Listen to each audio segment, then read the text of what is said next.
வணக்கம். இன்றைய காணொளியில் திதி என்றால் என்ன அப்படின்றத தான் பேசுறோம். திதி எல்லாருக்குமே ஒரு 15 திதி இருக்கும்போது ஒரு பிறந்த திதின்னு ஒன்று வரும். எல்லாருடைய ஜாதகத்திலையும் திதின்னு ஒன்று வரும்.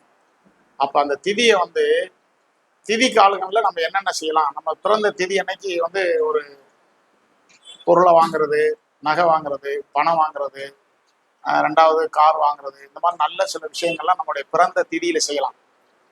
ஆனா மக்கள் என்ன செய்யறாங்கன்னா, தான் உயிரோட வாழ்ற வரைக்கும் அந்த திதியை யாரும் ஃபாலோ பண்ண மாட்டேங்கிறாங்க. சில பேர் பண்றாங்க, எல்லாரையும் சொல்ல முடியாது. சில பேர் பண்றாங்க. சில பேர் என்ன பண்றாங்கன்னா, நம்மளுடைய மரணத்துக்கு பிறகு இறந்து போன நாளை விட்டுட்டு அந்த இறந்து போன திதி என்னைக்கு வருதுன்னு ஜோசியரை பார்த்து கேட்கறாங்க. அது மிகப்பெரிய தவறு. வாழும் போதே நம்ம என்ன திதியில பிறந்தோமோ அந்த திதியை பார்த்து கரெக்டா ஃபாலோ பண்ணா சில சாதகங்களை நம்ம அடைய முடியும். அதுதான் அந்த திதியினுடைய கோட்பாடு. அப்ப அந்த திதிங்கிறத பிறந்த திதியில நம்ம இருக்கிற வரைக்குமே ஜாதகத்துல திதி என்ன திதியில பிறந்தவங்கன்னு எழுதியிருப்போம் ஜாதகத்துல. அதை பார்த்து அந்த திதி வர்ற நாட்கள்ல சில விஷயங்களை நான் சொன்ன இந்த சில விஷயங்கள் 4 விஷயங்களை நீங்க பார்த்தீங்கன்னா பிறந்த திதியில என்னென்ன காரியங்களை செய்யலாம், என்னென்ன காரியங்களை செய்யக்கூடாதுன்னு சில விஷயம் இருக்கு. அதே நேரத்துல காதுல ஓட்ட போடுறது, காது குத்துறது, அந்த மாதிரி திருமணம், இதெல்லாம் அந்த திதி பிறந்த நாள் நட்சத்திரங்களை வரக்கூடாது. அதனால திதிங்கிறத நம்ம உயிரோடு இருக்கும்போது அதை ஃபாலோ பண்ணணும்.